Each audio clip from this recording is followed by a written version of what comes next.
अब हम आते हैं पेज नंबर 7 पर। पृथ्वी का गुरुत्वीय बल। अभी हमने पीछे इसके पहले पढ़ा दो पिंडों के बीच गुरुत्वाकर्षण बल।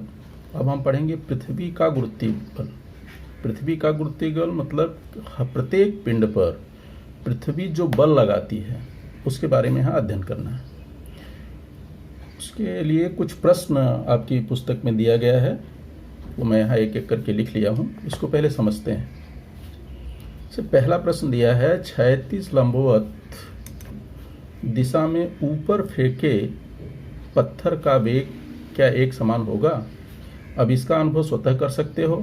एक कोई गेंद ले लो या कोई पत्थर ही ले लो। पत्थर तो खतरा हो सकता है, गेंद कोई ले लो और उसको ऊपर की तरफ फेंको। फेंकने पर देखिए क्या एक समान वेग आपको दिखाई देता है? नहीं दिखाई देगा, क्योंकि जब फेंकते हैं तो शुरू में वो तेज जाता है, लेकिन वो धीरे धीरे कम हो जाता है। कम होकर के वो वापस आ जाता है। तो इस प्रश्न का क्या उत्तर हुआ कि वेग एक समान नहीं होगा। फिर क्या दूसरा प्रश्न पूछ रहा है, क्या वेग समयानुसार बदलेगा? हाँ, बदलेगा। जैसे जैसे समय बढ़ता है, जब हम फेंकते हैं तो शुरू में गेंद तेज जाती है, लेकिन धीरे धीरे वो क्या होती है? कम हो जाती है। क्यों कम हो जाती है? उसके लिए अगला प्रश्न पूछा है, क्या वेग किस प्रकार बदलेगा? अब वेग बदलता क्यों है? क्योंकि हम पृथ्वी पर ऊर्ध्वाधर फेंकते हैं ऊपर। समझो ये पृथ्वी है, यहाँ पर हमने गेंद फेंका, यहाँ खड़े होकर के, तो थोड़ा ऊपर गया, फिर और ऊपर गया और ऊपर गया और ऊपर गया, ये इस तरफ जा रहा है। तो क्या होगा कि ये ऊपर की ओर जा रहा है। पहले तो ये तेजी से जाएगा, धीरे धीरे कम होता जाएगा। यानी इसका वेग तो समान होगा नहीं, असमान रहेगा और धीरे धीरे कम भी होता जाएगा। क्यों कम होता है, किस प्रकार बदलता है, उसका कारण क्या है? ये पृथ्वी का गुरुत्वाकर्षण बल इस पर क्रियाशील होता है, जो किधर लगता है? नीचे की तरफ, पृथ्वी के केंद्र की ओर रहता है। इसका गुरुत्वाकर्षण बल की दिशा किधर होती है? सीधे लंबवत पृथ्वी के केंद्र की ओर दिशा होती है। तो जब हम बल लगाकर इस पिंड को ऊपर फेंक रहे हैं या गेंद को, पत्थर को ऊपर फेंक रहे हैं, तो हमारे लगाए गए बल के द्वारा ये ऊपर जाता है, परंतु उस वेग को निरंतर पृथ्वी अपनी ओर खींचती रहती है, इसलिए उसका वेग जो है धीरे धीरे कम होता रहता है। ठीक है, और एक समय जा करके वो क्या हो जाता है? उसका वेग शून्य हो जाता है। ठीक है, अगला प्रश्न है, वह पत्थर सतत ऊपर क्यों नहीं जाता? उसका यही रीजन है कि हम फेंकते हैं तो ये ऊपर जाता रहता है, लेकिन लगातार ऊपर नहीं जाएगा। क्यों? क्योंकि विपरीत आकर्षण यानी पृथ्वी की तरफ उसका गुरुत्वीय बल कार्य, हमने जो बल लगाया वो किधर है? अपवर्ड है, ऊपर की तरफ है, और पृथ्वी इसको किधर खींच रही है? नीचे की ओर, डाउनवर्ड है। तो धीरे धीरे ये जो हमारा, हम तो एक बार बल लगा के उसको छोड़ दिए, लेकिन पृथ्वी उस पर सतत बल लगा रही है नीचे की तरफ। तो ये धीरे धीरे इसका बल वेग जो है कम होता जाएगा और वो ऊपर सतत नहीं जाएगी। जब तक उसमें जो है वेलोसिटी रहेगी तब तक वो जाता रहेगा। ज्यों ही उसकी वेलोसिटी शून्य हो जाएगी, इसके कारण गुरुत्वाकर्षण बल के कारण फिर वो ऊपर नहीं जा पाएगा। फिर वही अगला प्रश्न दिया है, थोड़ी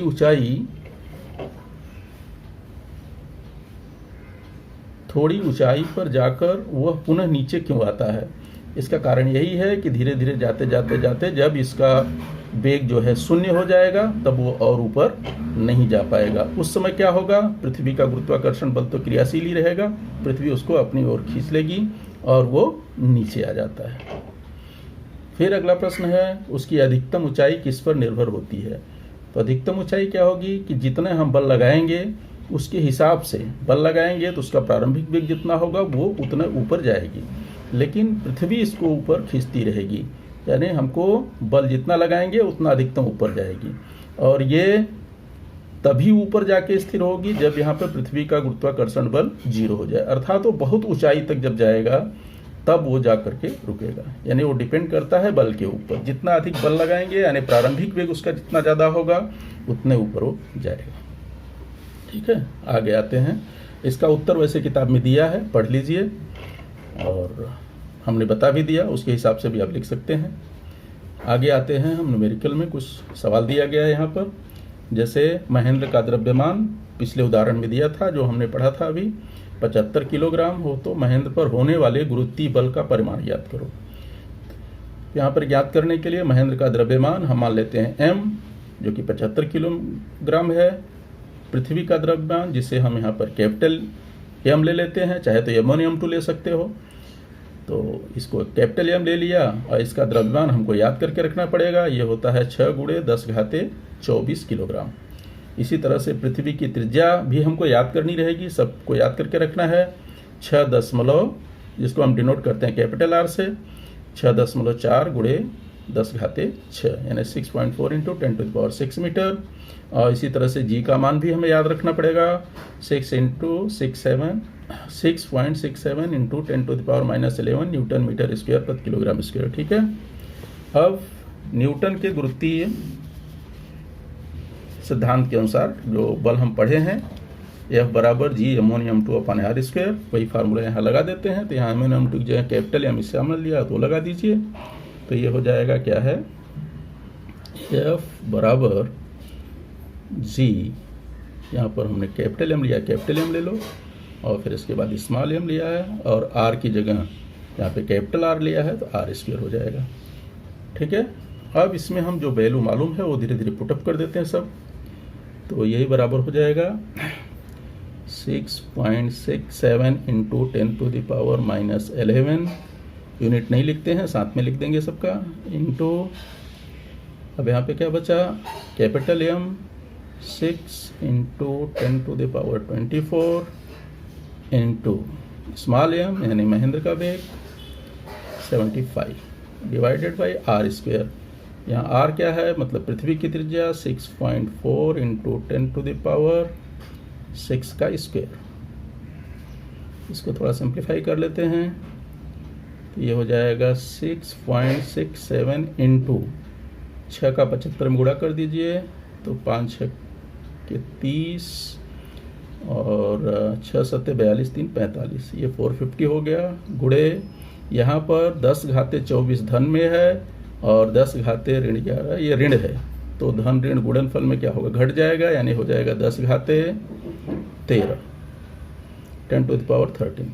अब यहाँ वर्क करेंगे तो 6.4 2 टाइम्स हो जाएगा, और इसी तरह से 10⁻6 का स्क्वायर हो जाएगा 10⁻12। ठीक है। अब इसको चाहें तो जो है थोड़ा दशमलव हटा लेते हैं, तो दशमलव हटाएंगे तो क्या हो जाएगा, यहाँ पर भी 1 अंक इधर है, 1 अंक इधर, 2 अंक हो गया, इसमें भी 2 अंक है, तो इसका भी 2 अंक खिसका दो, इसका या तो 100 से ऊपर नीचे गुणा कर सकते हैं या मन में ही गायब कर दीजिए। तो ये बन जाएगा 667 × 450 इंटू, ये 10 को ऊपर ले जाएंगे तो क्या हो जाएगा, 10 में से 12 कम हो जाएगा, यानी 10 बटे यहाँ पे कितना हो जाएगा, 64 × 64। ठीक है। अब चाहे तो इसको काट सकते हैं। ये 10 समझ में आया कैसे हुआ 10, क्योंकि यहाँ पर है 12, ये ऊपर जाएगा तो ऋण हो जाएगा, 12 में से कम हो गया तो 10 हो गया। अब चाहे तो इसको काट लीजिए या गुणा कर लीजिए तब काटिए, या तो ऐसे ही काट सकते हैं। 2 से मान लो इसको काट दो तो ये हो जाएगा कितना, 225, और ये हो जाएगा 32, थोड़ा छोटा हो जाएगा, वापस ये शायद 2 से कटेगा, 2 से काट लो तो ये हो जाएगा 5, और ये कितना हो गया 16। फिर देखिए क्या बचा, 667 इंटू 5 का इसमें गुणा कर दो 225 में, तो 2 5 10, 25 5 125, यानी हो गया 1125। नीचे बचा 64 × 16। अब अगर इसको गुणा करके भाग देंगे तो काफ़ी बड़ा हो जाएगा, अलग अलग भाग दे लेते हैं।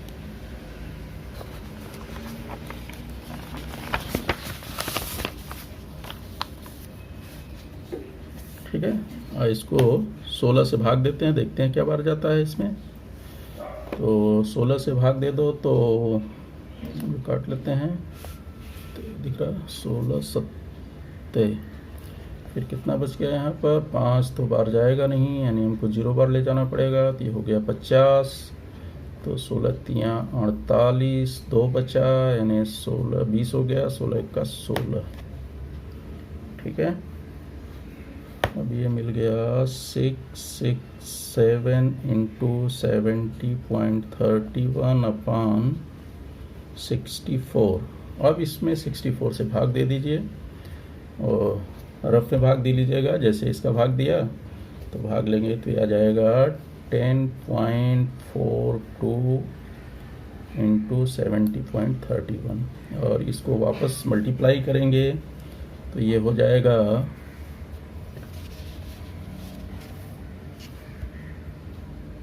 732.63। ठीक है, और इसी को हम लगभग कर लेंगे तो ये हो जाएगा 733। ठीक है, और इसकी इकाई अभी लिख देते हैं न्यूटन, ये लगभग आ जाएगा। ठीक है, कहने का मतलब कि प्रश्न में क्या पूछा था कि महेंद्र का गुरुत्वीय बल का परिमाण ज्ञात करो, तो यहाँ पर हो जाएगा, इसलिए महेंद्र पर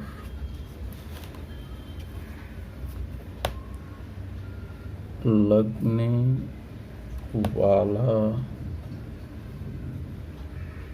वाले गुरुत्वीय बल का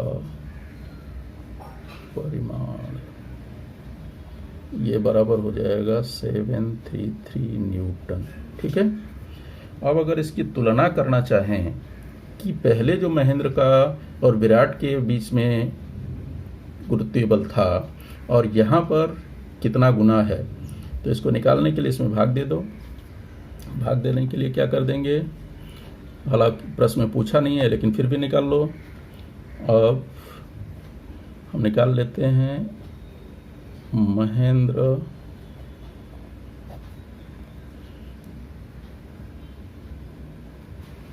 पर पृथ्वी का गुरुत्वीय बल ये बटे महेंद्र और विराट के बीच गुरुत्वीय बल, तो ये कितना हो जाएगा, यहाँ हो जाएगा, अभी हमारा आया 73.63 और बटे कितना हो जाएगा, कल याद है कितना आया था, 4.002 इंटू 10⁻⁻⁷। तो ये 4 से यहाँ भाग दे दोगे तो आ जाएगा करीब जो है 183 के आसपास आएगा। इसमें भाग देंगे तो गुणे कितना हो गया, ये ऊपर जाएगा 10⁻⁷, और यहाँ पे अगर दशमलव लगा देते हैं तो ये हो जाएगा 1.83 इंटू, इधर से 2 दशमलव इधर खिसकाए तो 2 10 निकला, ये इधर जाके इधर हो जाएगा 10⁹। ठीक है, इसका मतलब इसको इधर ले जाओगे तो महेंद्र का गुरुत्वीय बल जो होगा दोनों के बीच, पृथ्वी के साथ जो गुरुत्वीय बल होगा महेंद्र और विराट के बीच के बल का इतना गुना हो जाएगा। ठीक है, अब आते हैं दूसरे प्रश्न, तो जल्दी जल्दी देख लेते हैं क्या है दूसरा प्रश्न।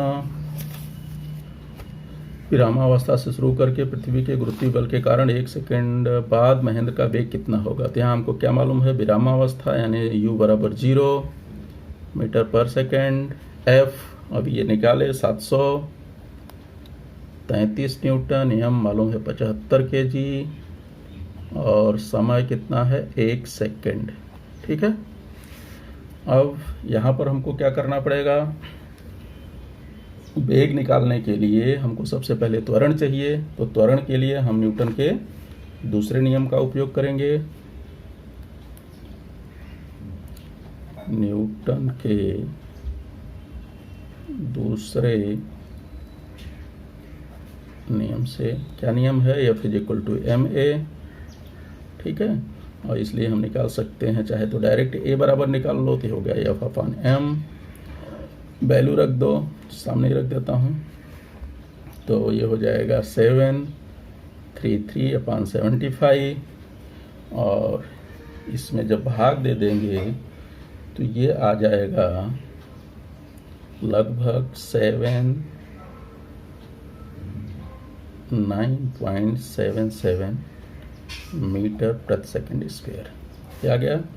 अभी हम क्या करेंगे, इसको ऊपर नीचे लिख लेना, मैंने इधर लिख दिया। अब ये जब मिल गया तो ये मिलने के बाद हम गति संबंधी पहले नियम से गति संबंधी पहले नियम से क्या आता है। गति संबंधी पहला नियम मालूम है, v = u + at।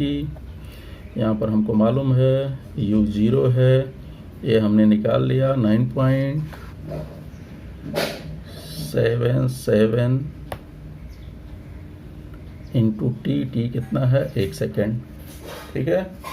तो अब हमारा कितना हो गया, उससे फर्क तो पड़ने वाला नहीं है। 977 मीटर पर सेकेंड, अर्थात 1 सेकेंड बाद महेंद्र का वेग, अर्थात 1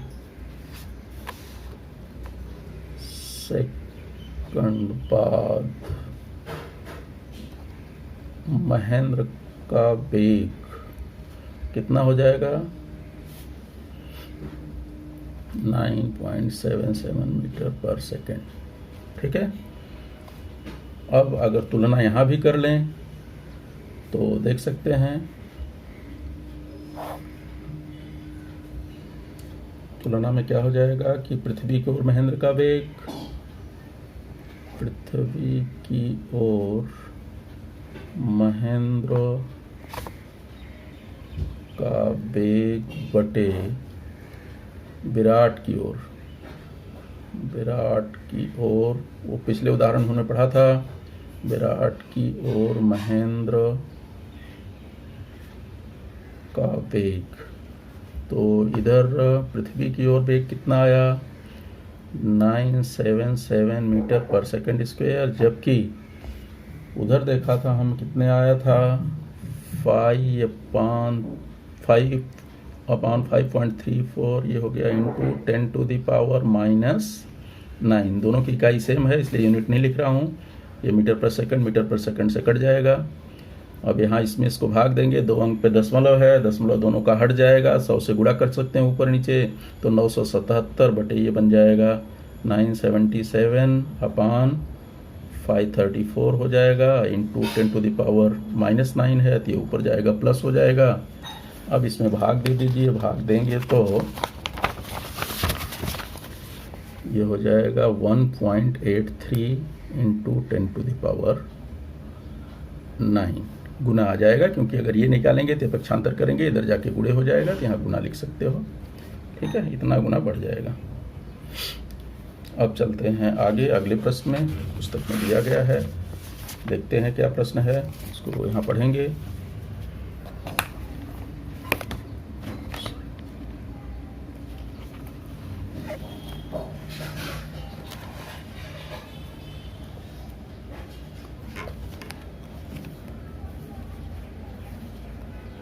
बराबर दिख रहा है, चलिए। न्यूटन के सिद्धांत के अनुसार प्रत्येक पिंड अन्य पिंडों को आकर्षित करता है, अर्थात पृथ्वी सेब को अपनी ओर आकर्षित करती है। उसी प्रकार सेब भी पृथ्वी को उतने बल से ही अपनी ओर आकर्षित करता है। फिर सेब पृथ्वी पर क्यों नहीं गिरता, पृथ्वी सेब की ओर क्यों नहीं सरकती। अब यहाँ पर क्या है कि सेब को पृथ्वी आकर्षित करती है और सेब भी पृथ्वी को उतने ही बल से अपनी ओर आकर्षित करता है। दोनों का बल जो है क्या है, समान है, परंतु प्रश्न में ऐसा कह रहा है कि सेब पृथ्वी पर क्यों गिरता है जबकि सेब की ओर पृथ्वी क्यों नहीं सरकती। तो इसका कारण क्या होता है कि एक तो पृथ्वी का द्रव्यमान जो है सेब के द्रव्यमान की अपेक्षा ज़्यादा होता है। जब ज़्यादा द्रव्यमान है तो न्यूटन्स के दूसरे नियम के अनुसार बल तो समान है, तो F = ma होता है, यानी जब द्रव्यमान ज़्यादा है तो उसका क्या हो जाएगा, त्वरण कम हो जाएगा बल समान होने के कारण। यानी यहाँ पर पृथ्वी का त्वरण जो है सेब के त्वरण से कम हो जाएगा। द्रव्यमान ज़्यादा है इसलिए इसका पृथ्वी का त्वरण सेब के त्वरण की अपेक्षा कम हो जाएगा। जब त्वरण कम हो जाएगा, तब इसका मतलब क्या होगा कि इसका ये जो सेब है वो पृथ्वी की ओर जो है खिसकेगा। और ये लेकिन सेब की तुलना में पृथ्वी का जो विस्थापन होता है वो बिल्कुल नगण्य होता है, न के बराबर होता है। और प्रेक्षक भी कहाँ रहता है, जो ऑब्जर्वर है वो भी पृथ्वी पर ही रहता है, तो इसलिए उसको पृथ्वी खिसकती हुई या सरकती हुई नहीं दिखाई देती। उसका यही कारण है कि सेब की तुलना में पृथ्वी का विस्थापन बिल्कुल नहीं होता। इसी तरह से अगला प्रश्न है जिसमें दिया है कि पृथ्वी का गुरुत्वीय बल चंद्रमा पर प्रयुक्त होने के कारण चंद्रमा पृथ्वी के परितः परिक्रमा करता है। सही है, यानी पृथ्वी के चारों ओर चंद्रमा परिक्रमा कर रहा है। पृथ्वी की परिक्रमा करने वाले कृत्रिम उपग्रह के लिए साथ भी यही घटित होता है। जो चंद्रमा के साथ है वही जो है कृत्रिम उपग्रह जो छोड़े गए हैं, सब जानते हैं पृथ्वी कक्षा में, उन पर भी यही होता है। चंद्रमा पर भी बल प्रयुक्त होने के कारण पृथ्वी के परितः परिक्रमा करता है। ये तो मालूम में सब दिया है। पृथ्वी का परिभ्रमण करने वाले कृत्रिम उपग्रहों के लिए भी यही घटित होता है। चंद्रमा और कृत्रिम उपग्रह पृथ्वी के परितः परिक्रमा करते हैं, उन्हें पृथ्वी की ओर आकर्षित भी करते हैं। यानी इसका कहने का मतलब कि इसी तरह पृथ्वी पर वे सेब की तरह पृथ्वी पर नहीं गिरते, ऐसा क्यों होता है। उसका कहने का मतलब यह था कि सेब तो पृथ्वी पर गिर जाता है, परंतु चंद्रमा और उपग्रह भी पृथ्वी के चारों ओर चक्कर लगाते रहते हैं, वो पृथ्वी पर क्यों नहीं गिरते, ये कारण पूछ रहा है। तो यहाँ पे कारण क्या होगा कि चूंकि सेब जो है उसमें वेग नहीं होता, वेग न होने के कारण वो पृथ्वी पर आसानी से गिर जाता है, जबकि चंद्रमा और जो उपग्रह होते हैं जिन कक्षाओं में ये घूमते रहते हैं वो उनमें इनका वेग होता है, एक वेग से गतिशील रहते हैं। वेग होने के कारण वो जो है पृथ्वी की तरफ नहीं गिर पाते। यदि सेब की तरह चंद्रमा और कृत्रिम उपग्रह में भी वेग नहीं होता तो वो पृथ्वी पर गिर गए होते। यानी क्यों नहीं गिरते, उसका प्रमुख कारण है क्योंकि उनमें वेग होता है, वो अपने कक्षाओं में निश्चित वेग से चक्कर लगाते रहते हैं। थोड़ा सोचिए का उत्तर हमने लिख दिया है, चाहे तो इसको आप नोट कर सकते हैं अपनी कॉपी में। हम यहाँ पे दिखा दे रहे हैं स्क्रीन पर।